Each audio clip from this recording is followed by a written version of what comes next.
Poor villagers. The master possesses them. It mustn't hurt them. Hurt guards, though. They seek out an object of great power.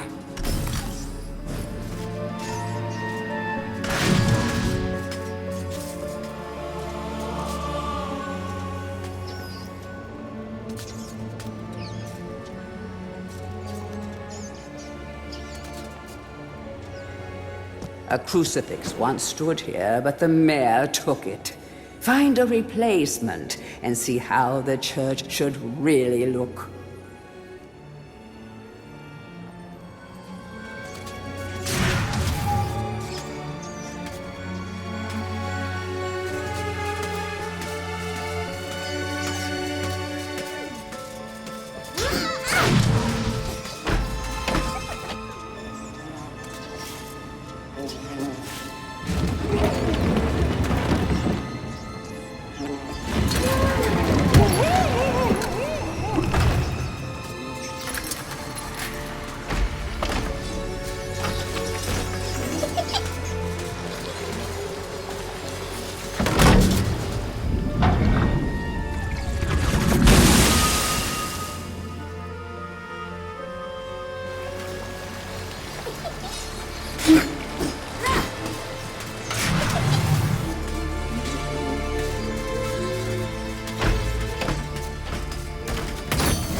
To whom it may concern, I must make haste, for Xeroc's men will be here within the hour. I have taken the crucifix from the church. It is the key to a key. I used the cross to make the attached cast. Then I had it destroyed. It is my hope that this cast falls into the hands of a just and good hero. Signed, the town mayor.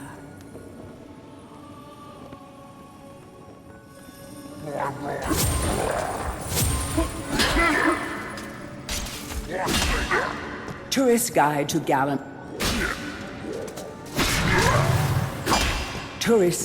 Gallowmere, Part 1. The land of Gallowmere is a wondrous land of breathtaking sights and adventure. If it's beauty you are looking for, be sure to check out the sights of the Enchanted Forest. Scale the heights and see the nests of giant dragon birds. Seek out weird and wonderful plant life. Go ooh and ah at the sight of baby dragon toads splashing about in the crystal clear ponds. Why not take a walk through the Pumpkin Valley? Pumpkin is Gallowmere's favorite dish, and about now the valley is just bulging under the weight of young podlings awaiting harvest. Heroes from History, a retrospective. Chapter 1. In addition to being the strongest man who ever lived, Stanyer Ironhewer was unsurpassed in his skill as a blacksmith. He was equally happy pounding on his anvil at home as he was pounding on someone's head in battle. It was said that his only fear was the end of the village smithy as the focus of manufacture, in favor of more centralized units. As if.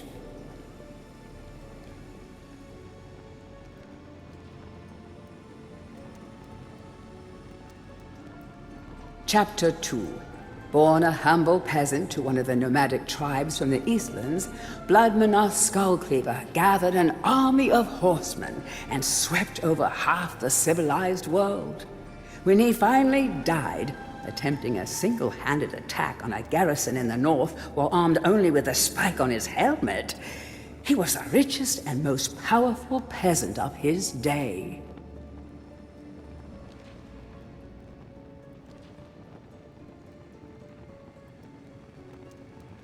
Chapter 3. Carl Sterngard spent most of his formative years under siege at his family castle. With his impregnable magic shield, Sterngard's motto was, "The best form of attack is defense. Sadly, his shield couldn't protect him against poor eating habits, and he died during a post-battle feast while swallowing a large sausage he had failed to chew.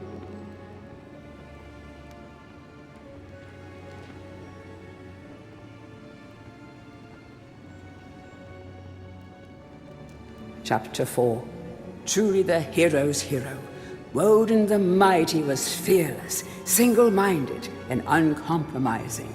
Unbeaten in combat, he inspired raw fear in friends and enemies alike, not to mention in close family members and pets. Chapter 5.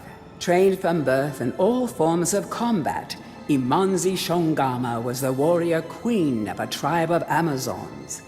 The bold and the beautiful Shongama banished all males from her territory, except the handful she kept on to mow the lawns of her people. Chapter 6. A full-time mother and homemaker, Megwin Stormbinder had to defend her settlement from barbarian raiders while the menfolk were away on a hunting trip. She fought off repeated attacks, armed only with a pitchfork and a rolling pin, and with one arm holding her baby. Legend has it that the gods, impressed by her indomitable courage, intervened and added thunderbolts to her arsenal. She won the battle with a couple of bolts to spare on her husband when he finally returned.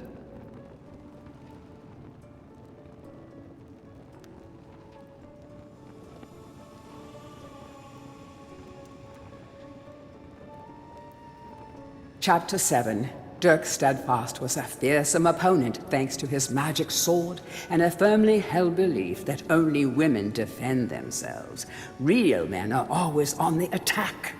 He was a friend and contemporary of Karl Sterngard, and was with him even to the end. It was whilst Steadfast was explaining his views on Sterngard's shield during a feast that the latter had his tragic and inexplicable accident.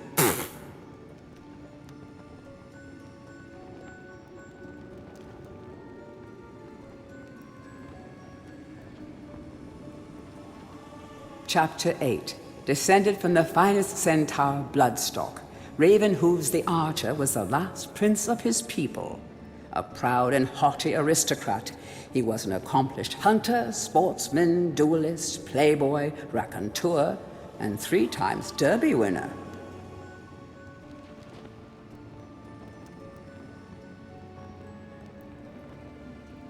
Chapter 9.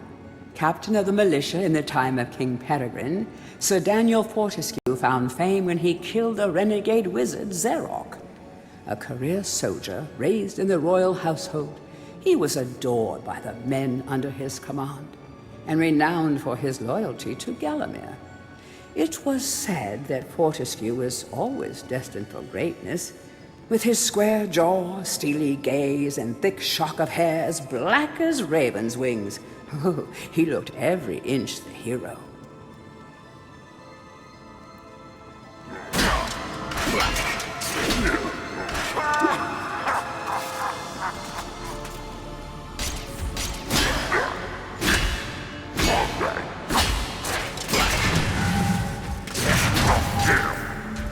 Tourist Guide to Gallowmere, Part 2. If it's mystery you're looking for, then the seasoned adventurer should travel to the ruins of King Peregrine's castle. Yes, this is the fortress from which the fabled King Peregrine once hailed. It is said that the king's crown was lost in the dungeons below the castle, and that the ghost of the regent himself now haunts these cold stone passageways. Spooky. Why not take the swamps and seek out the mythical town of Mellowmead? This place was once said to be a place of fantastical arcane alchemy, but an age has passed since it was consumed by the murky swamps. Perhaps great treasure awaits any adventurer that can locate its watery resting place. History of Gallowmere, Volume 4.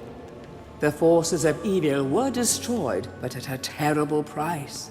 None but a handful of the king's militia returned from that field.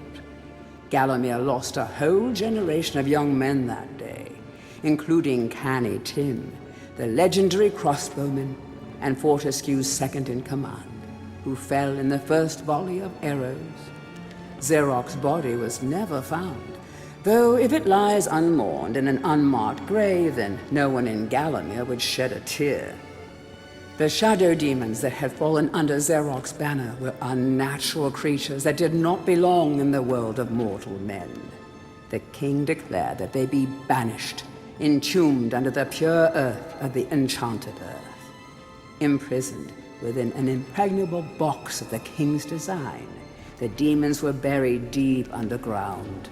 Their tomb was sealed with a magical device that has since come to be known as the Shadow Artifact.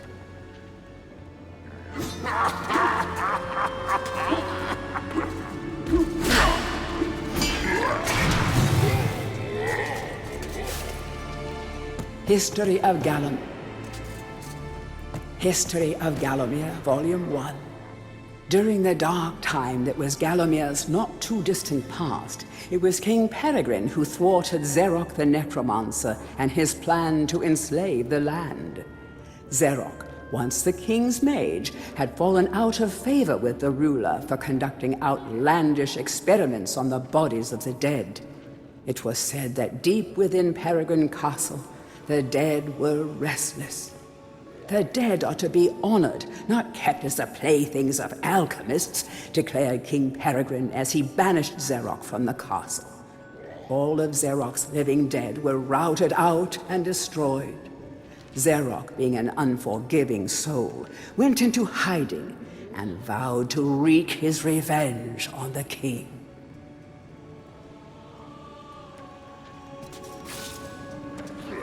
History of Gallowmere, Volume 2.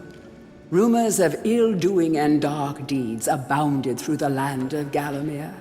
It was whispered that Xeroc had employed the aid of shadowy demons to help build a vast castle. Under the cover of night, Xeroc's dark army spilled forth from their corrupt haven. The army marched south across the Silver Mountains and through the Silver Woods.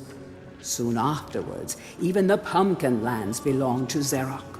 The folk of Gallowstown cried out for help. "Save us, good King Peregrine." Retaliation was swift and violent. King Peregrine's forces, led by the brave Sir Fortescue, drove Xeroc's army back from Gallowstown. Oh, there was much rejoicing, but the war was not yet over. History of Gallowmere, Volume 3. News that Xeroc's army had now taken the Floodlands caused much concern. From this vantage point, Xeroc could march west to take the Enchanted Forest. This sacred place would prove a bitter defeat if it fell into the hands of the evil sorcerer. It was Sir Dan Fortescue who once again led the king's militia to rid the demon host from the land. Yet the evil wizard was cunning and had prepared an ambush. Titanic battle ensued, of which history has never seen the like. It is said that the day would have gone to Xeroc, but for the skill and valor of one man. Fortescue led the charge deep into the massed ranks of the undead, felling Xeroc's bodyguard, the fearful Lord Cardoc, and before finally succumbing to his own mortal wounds, slew the traitorous sorcerer with a mighty sweep of his sword.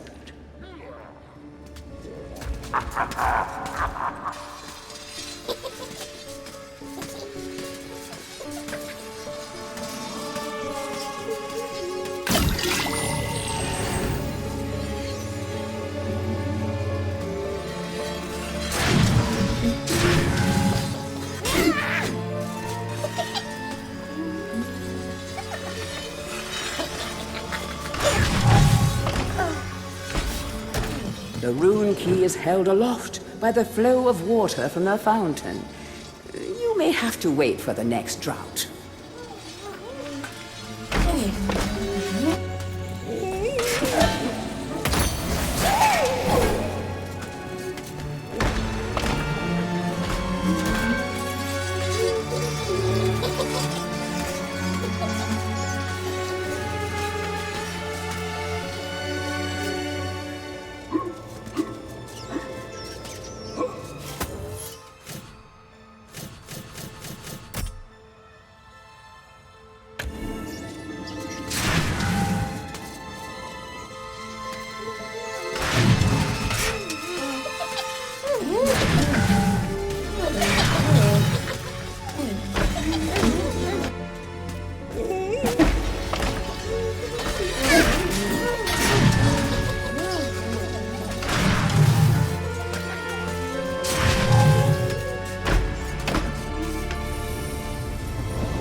Blacksmith's Monthly.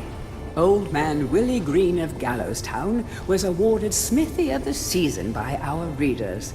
His outstanding casts have produced many intricate and hard-wearing iron goods and sculptures. Willie only uses the finest of metals in his work, and is particularly noted for his magnificent busts.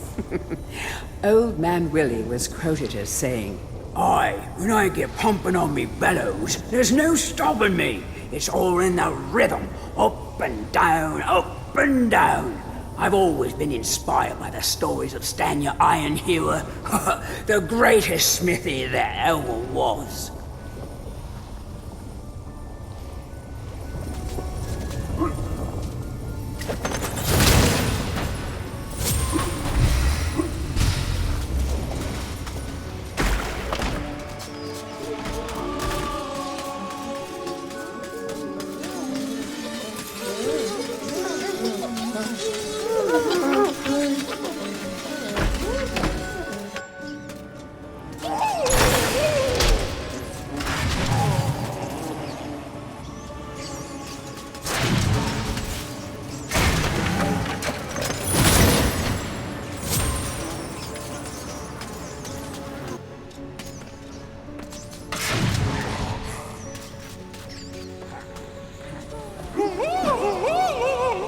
Bust of Mr. Shanks, landlord of the Troll's Head.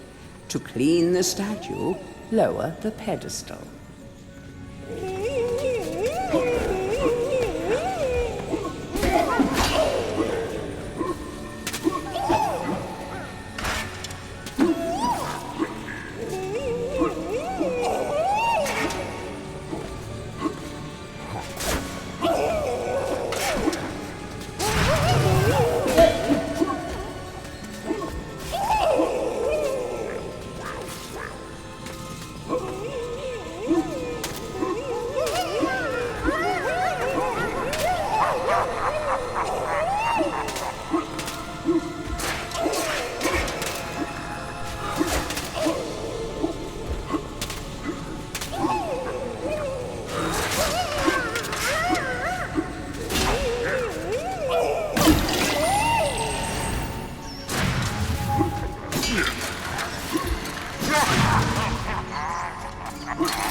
Hurry, comrades, tear this place apart. If we don't find the shadow artifact, Lord Zarek will have us mocking out the demons for the next millennium.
Dear Sir or Madam, on my travels across Gallowmere, I have come across many mysterious and enchanting finds.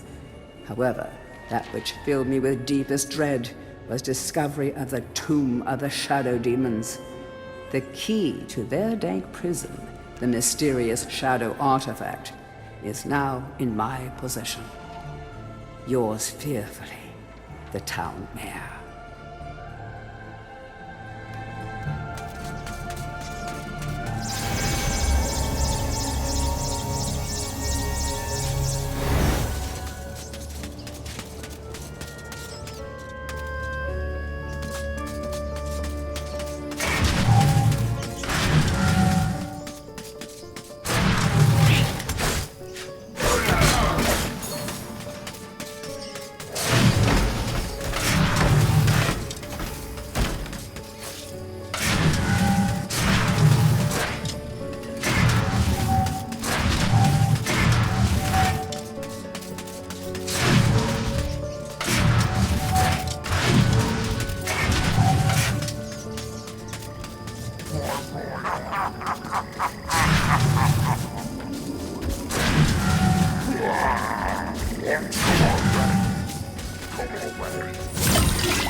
Capture that greedy profiteer, the town mayor. Take him to the asylum dungeons. Give the fat boy a good going over. Locate the shadow artifact. Bring me back something nice.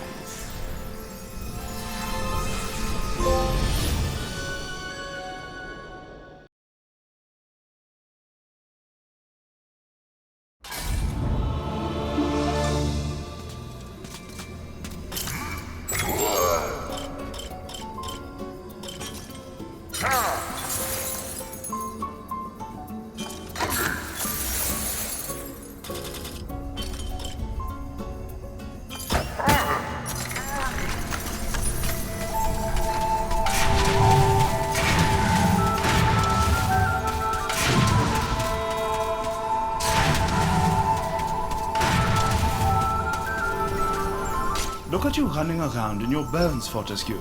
You're so nouveau dead. I, Ravenhooves, last prince of the centaurs, have not galloped the earth in over 10,000 years.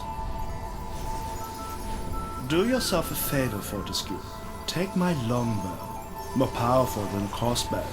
The option of flaming arrows, it is truly the weapon of noblemen.